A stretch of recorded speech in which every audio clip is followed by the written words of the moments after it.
À partir de cet instant, laissez-vous aller. 9h FM va déclencher la formule bonne humeur.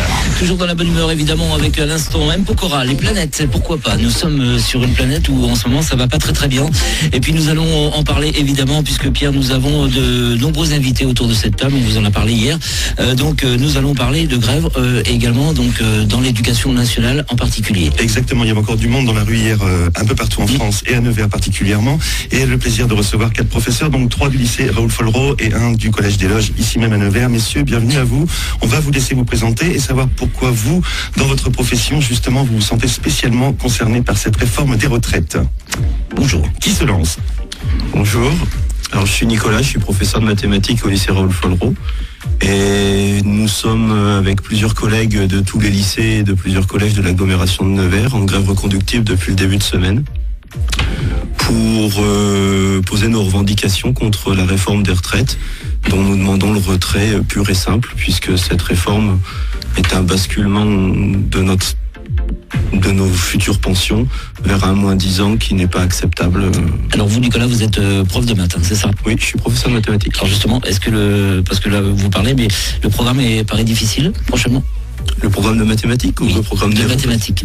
Oui, le programme de mathématiques est assez compliqué en ce moment avec les réformes du bac qui sont passées et qui sont assez peu lisibles pour les élèves et des programmes qui se sont renforcés et qui causent à mon avis pas mal de petits soucis à pas mal d'élèves. Alors ça c'est notre sujet, celui qui nous intéresse spécifiquement aujourd'hui, c'est donc cette réforme des retraites.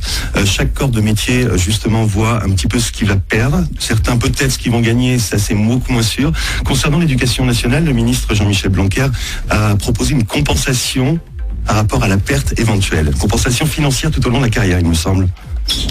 Alors, il nous propose... alors bonjour, merci de nous recevoir. Moi, je suis Christophe Schwezer, enseignant en sciences économiques et sociales. Donc, ce qu'il nous propose, c'est d'accepter la réforme, donc de pas se mobiliser sur les retraites. Et ensuite, peut-être on aura des augmentations de salaire ou autre. Bon, c'est comme si on jetait des cacahuètes. Hein. Oui, on n'a aucune certitude. Et puis c'est ridicule. Notre point d'indice est gelé depuis quasiment 10 ans. Ça représente à peu près 4 000 € en moins par an. Donc voilà, là, on se fout clairement de nous. Je voudrais juste ajouter quelque chose par rapport à ce que disait Nicolas. Donc on se mobilise pour nous, mais c'est l'ensemble des salariés qui sont touchés par la retraite. D'ailleurs, on a beaucoup de professeurs qui sont nés avant 75 et qui se mobilisent quand même parce qu'ils sont inquiets pour leurs enfants. Ah ben on le voyait hier dans les rues, j'ai eu l'occasion justement d'être sur place à Nevers. Il y a de nombreux retraités eux-mêmes qui sont là pour défendre. Voilà, ils sont pas là. Chacun n'est pas là que pour défendre son bout de gras. On pense à ses enfants, ses petits-enfants, au futur, quoi. C'est exactement ça. C'est un projet de société qu'on nous propose et qu'on refuse. Souvent, le gouvernement nous dit les Français n'ont pas très bien compris, il faut plus de pédagogie. Ben, nous, on va faire un peu de pédagogie en direction du gouvernement. On veut le retrait de la réforme. Parce qu'actuellement, c'est ça, vous, la retraite dans l'éducation nationale est calculée sur les 6 derniers mois de salaire. Actuellement, la retraite était calculée sur les 6 derniers mois de salaire. Et ce régime, peut-être spécial, était là pour compenser des débuts de carrière qui étaient assez peu valorisés en termes salariales. Et comme nous sommes dans une profession où il n'y a pas de prime, même si le nouveau calcul inclut les valeurs des primes, pour nous, ça ne change strictement rien, ou très peu de choses. Ça représenterait les primes 10% du salaire. Oui, et encore beaucoup moins, même pour les enseignants du premier degré, les instituteurs. Et du coup, le manque à gagner est absolument énorme. Si on prend la valeur de 0,55 pour le point d'indice qui avait été donné dans le rapport de Levoix, on part au niveau des enseignants avec entre 500 et 1000 € de retraite en moins par mois, ce qui est absolument colossal, ramené sur une carrière. Ah oui, c'est plus que colossal, ouais, effectivement. Alors les actions, concrètement, comment ça se manifeste actuellement ? Eh bien, donc Jean-Yves de Mortière, professeur de mathématiques aussi au Collège Les Loges. Alors les actions dans l'éducation nationale, on a toujours été, comment dire, un petit peu, on va dire gentil, on va dire ça comme ça, jusqu'à ces dernières années. On a des profs sympas, vous. Ouais, on est des profs sympas. Ouais. Non, mais en termes de revendications, on a toujours fait confiance à nos syndicats et au dialogue social. On se rend compte, c'est pas d'aujourd'hui, mais de plus en plus, et d'autant plus avec ce gouvernement que c'est impossible, puisque vous l'avez dit tout de suite. Jean-Michel Blanquer dit accepter la réforme de la retraite, et puis ensuite on verra sur...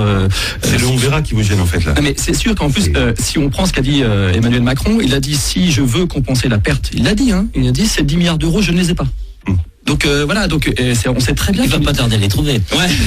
Donc on sait très bien que ça ne pourra jamais compenser.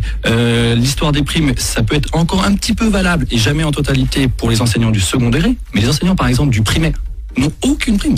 Donc de toute façon, on peut bien leur dire qu'on va comptabiliser leurs primes dans leur retraite, ça ne marchera pas. Voilà. Donc on a décidé effectivement, on est un certain nombre à reconduire la grève. Voilà, ce qui est assez nouveau dans l'éducation nationale. Ça représente quel pourcentage sur le bassin nivernais, la mobilisation ? Alors pour l'instant, en fait, ce qu'expliquaient les collègues du lycée Raoul Follereau, c'est eux qui ont pris la main cette semaine avec une quinzaine de collègues qui se sont mobilisés depuis lundi, avec l'idée d'abord de mobiliser dans un premier temps pour la journée d'hier, faire en sorte que les établissements scolaires se mobilisent et soient présents hier, donc ce qui a été le cas. Voilà, il y a eu un bon suivi.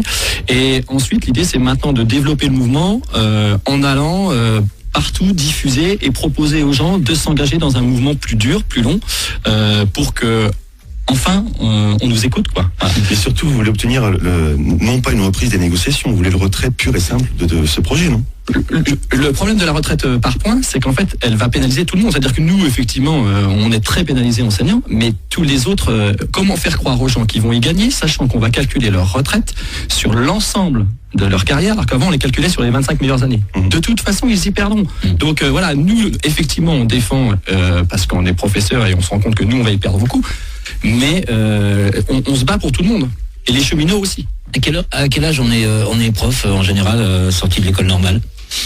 De plus en plus tard maintenant, puisque depuis 2007 et les réformes qui sont passées sous le président Sarkozy, la masterisation, c'est-à-dire le fait d'avoir un master est nécessaire pour être professeur, ce qui a retardé un petit peu l'entrée dans les carrières, ce qui se retarde de toute façon de plus en plus, puisque les jeunes restent de plus en plus souvent longtemps dans les études. Donc je pense qu'il est assez con. Je pense que la moyenne d'entrée dans le professorat est au moins de 25 ans ou 26, 27. C'est ce que j'allais dire, 27 ans à peu près. Vous commencez votre carrière à cet âge-là à peu près. Où ça va nous conduire, c'est ce que je voulais préciser tout à l'heure, c'est que le fait que tout le monde perde en salaire, ça nous emmène vers une retraite par capitalisation. Et ça, il faut que tout le monde comprenne bien la mécanique qui est en route.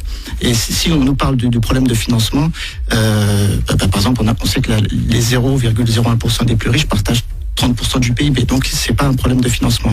C'est vraiment un projet de société qu'on essaye de nous mettre en place. Et c'est ce qu'on va développer lors du marché solidaire vendredi 10 janvier à 17h. Donc, on a quand même un président qui était banquier, il doit le savoir, ça. Il protège bien ses intérêts. Il doit bien se des copains. Voilà. Merci, messieurs, en tout cas, d'être venus évoquer justement ce qui vous concerne actuellement, ce qui concerne un bon nombre, d'ailleurs quasiment tout le monde. Ça concerne tout le monde pour l'instant. Voilà. Merci de nous avoir reçus. Rendez-vous, donc on rappelle ce soir à partir de 17h devant la préfecture à Nevers et demain matin.